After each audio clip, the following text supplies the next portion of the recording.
Hi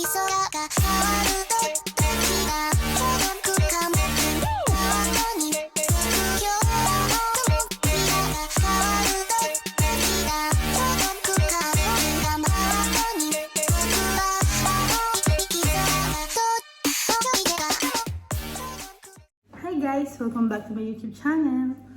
At yun nga, pagod ako na sa trabaho ako ngayon. Kaya nakamas pa ako, so tatanggalin ko na siya. Dito ako sa aking makeup room. And wala ng customer, so mag-vlog ako. And for today's vlog, ang gagawin ko po is magre-review ako ng isang makeup brand na I think meron naman kahit saan. Pero ito is naka-sale kasi siya. So, nag-avail ako lahat para makakreate ako ng one look. Then, ito. Kiko Milano. Wow! Kiko Milano. Indoka, Qatar. At ang mga nabili ko is lahat. Halos kinumpleto ko. Pero, yun nga, wala silang loose powder na naka-sale that time. At saka mascara. I mean, lahat na out of stock. Kasi nga, syempre sale. Dudumugin ng tao. Maganda rin naman kasi ang brand ng Kiko Milano talaga. So, ang nakakuha ko is nakakuha ko ng primer, ng illuminator, and the same time is highlighter, foundation, concealer, pa-contour, eyebrow gel.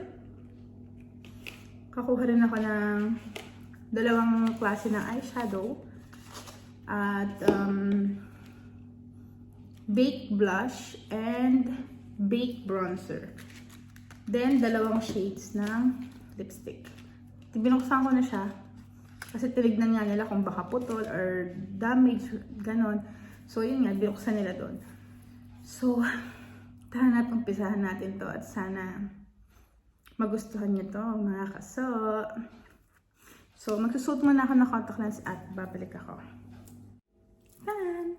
May luha pa yan, guys. So, before we start our makeup, kailangan natin siguraduhin na malinis yung mukha natin, walang residue ng mga nakaraang makeup, walang bakas ng kahapon, mga kaso. So, kailangan yan. Kasi meron ako ditong mga parang stain pa ng mascara. Tanggalin natin siya. Flex ko lang tong salamin ko, di ba? Na it's from Paganini. Nabili ko siya sa Watson before ako umalis. At putol na siya. Kasing rupok to nung yung pagsasama namin ng ex ko. Gumamit ako ng Garnier na micellar water with oil.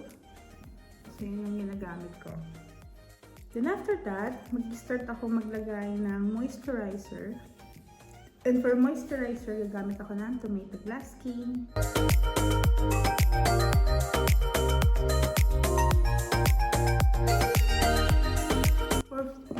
Primer, gagamitin ko na itong Kiko Milano na Power Fierce Prep Face Primer. So, it's a Wonder Woman edition nila. At nakakamatch siya. At the same time, may mga pink glitters. Kasi nakita ko yung tester nila doon at nagustuhan ko kaya ako bumili. Yung texture niya sa loob. So, tapos ganito siya. Hindi ko kung makikita niyo yung glow. Ayan siya. Doon may parang siyang pink glitters. Ayan. Tsaka nakakamat talaga siya. Ayan, diba? Ang bango pa niya.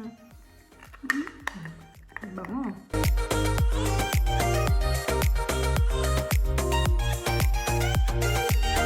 And ito naman kanilang Kiko Milano, Lost in Amalfi. Actually, yan siya eh. May mga kind of section ng ganito. Ito rin, Lost in Amalfi din to.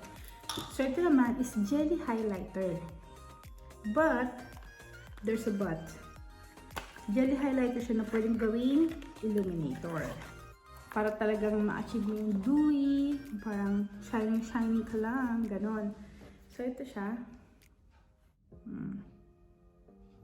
Yan. So, maglalagay. Kunin ko na yung nasa lid. Sayang eh. So, lalagyan ko lang to, yung mga ganito.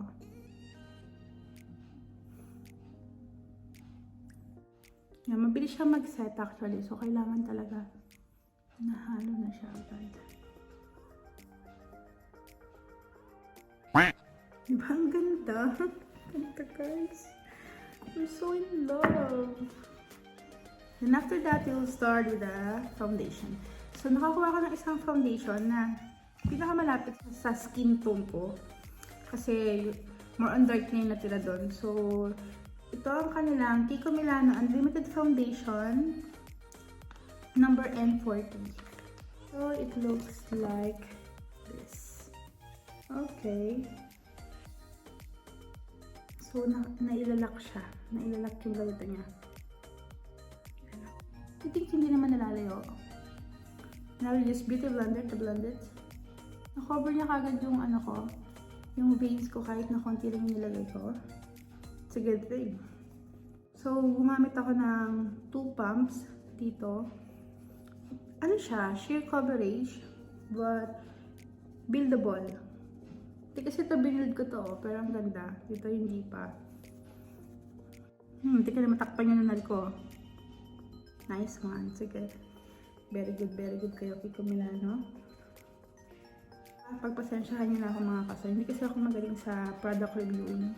Yung parang pag-video nang nagre-review. Pero kung tatanungin mo kung okay ba siya or hindi, yun, makakapagbigay ako ng opinion ko. Pero yung the way ako magba-vlog para mag-review ng products is hindi ako ganun kasi. Never pa naman kasi ako naging brand ambassador or whatsoever. Real talk.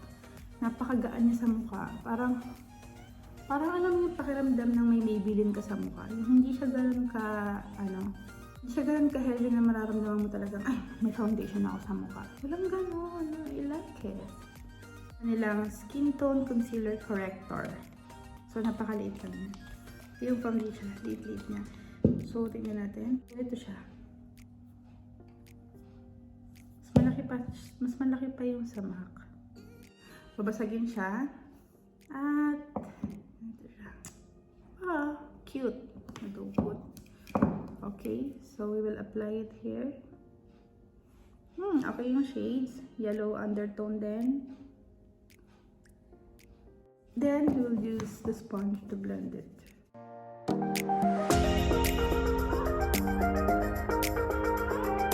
Then, nakakuha ko ng, actually, stick concealer siya. Pero, yun nga, is pwede siyang gamitin for contouring. So, ito siya. Kanilang Universal Stick Concealer Stick Corrector. It looks like this. Ganito siya. Oh, ganda. Tingnan natin kung gaano karami yung product meron to. Marami na rin. Ilang gram to? 1.6 gram. Good. Good lang. Mabilis siyang gamitin kasi maliit.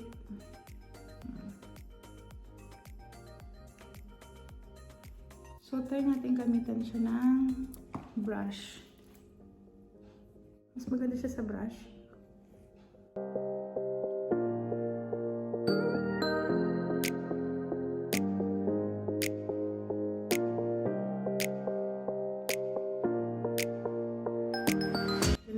Nagustuhan ko tong stick na to.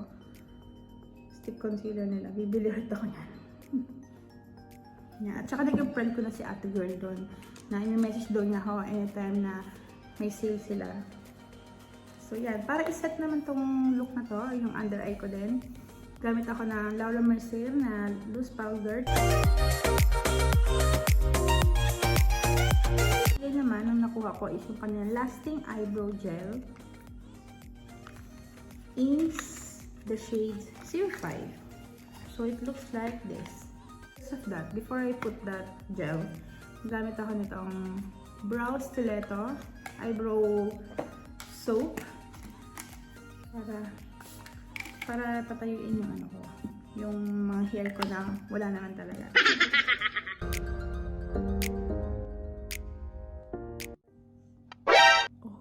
So creamy.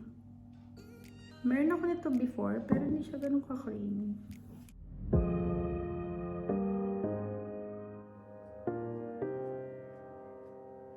Linisin ko lang ng very, very light.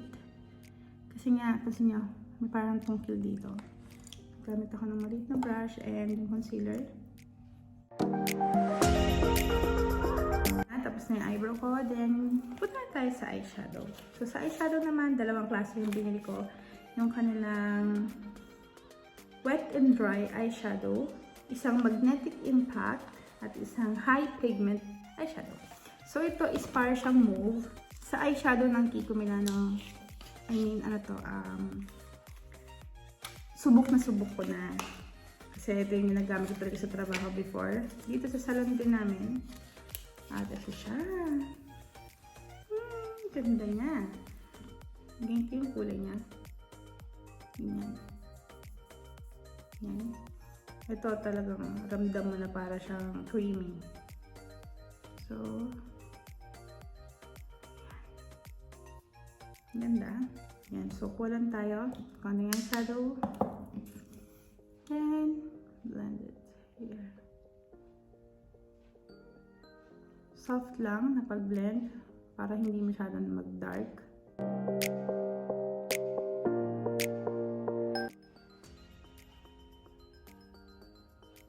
Hanggang dito. And after, maglalagay ako ng more on sa dulo para magkaroon ng parang smoky effect.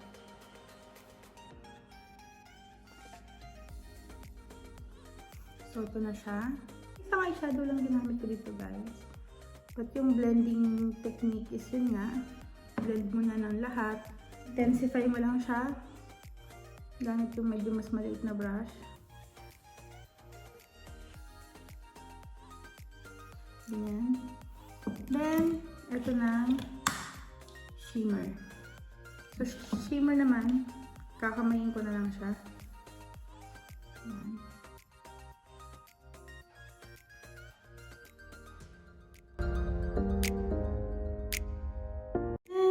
I will curl my lashes and put some mascara, then we'll put some lashes.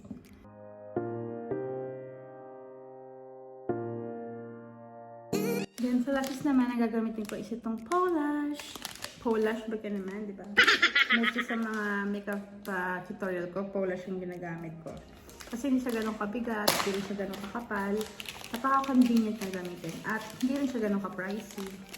Ito yung kanilang customized set na 5 pairs na siya for 250 ata. Yung ganon. Yung kanila ring glue ang gagamitin ko. O, diba? Baka naman Polash.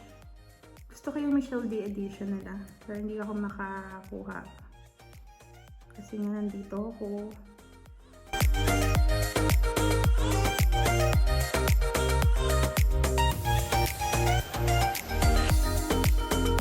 Nga silang bronzer dito.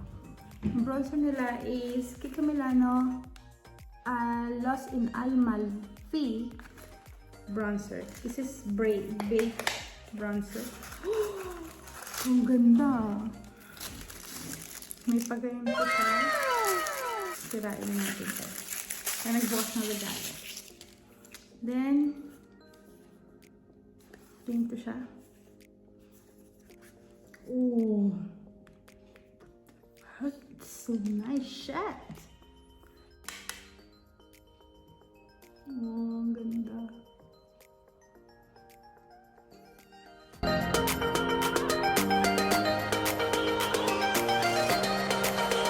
Then, sa blusher naman, ito rin Lost in Amalfi nila na Baked Blush in 04 Amaranth Hills.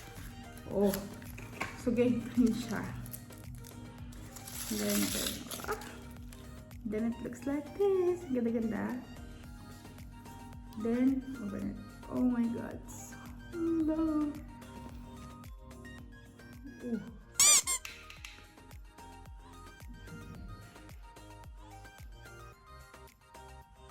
Wow!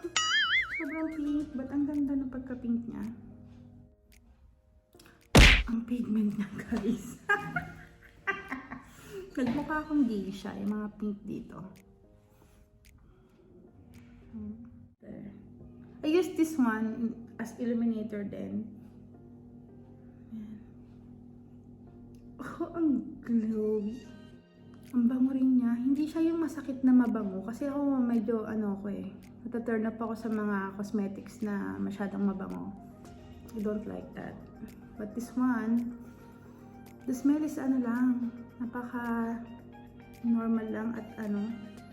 So, ginaganito ko lang siya. Kasi konti lang yung kinukuha ko, guys. Ito lang. Pero napaka-pigment niya na. Ganda yan. Tutuwa ako kasi isa at least kahit pa paano yung mga nabili ko kahapon is hindi ako nang hinayang kasi baka kakapangit, hindi ko pa natatry. Yung eyeshadow nila wala akong issue. Talaga naman kita nyo, diba? Napaka-pigmented niya. Then sa lipstick naman, nakakuha ko ng dalawang shades. Yung kanilang Fusion Lipstick. Smart Fusion Lipstick. Isang 454 at isang 450. So, I think yung 454. Ito yung red. It's like nude. Okay. So, I will use this too. Para sure. Ito na yung finished product. Meron pa din. So, yan. By Kiko Milano.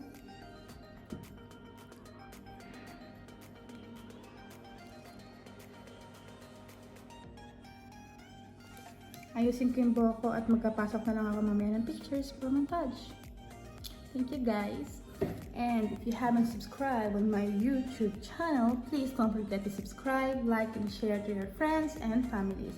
At pakiclick na rin yung notification bell para updated kayo sa mga new videos na i-upload ko pa. Thank you mga kaso. Thank you for watching.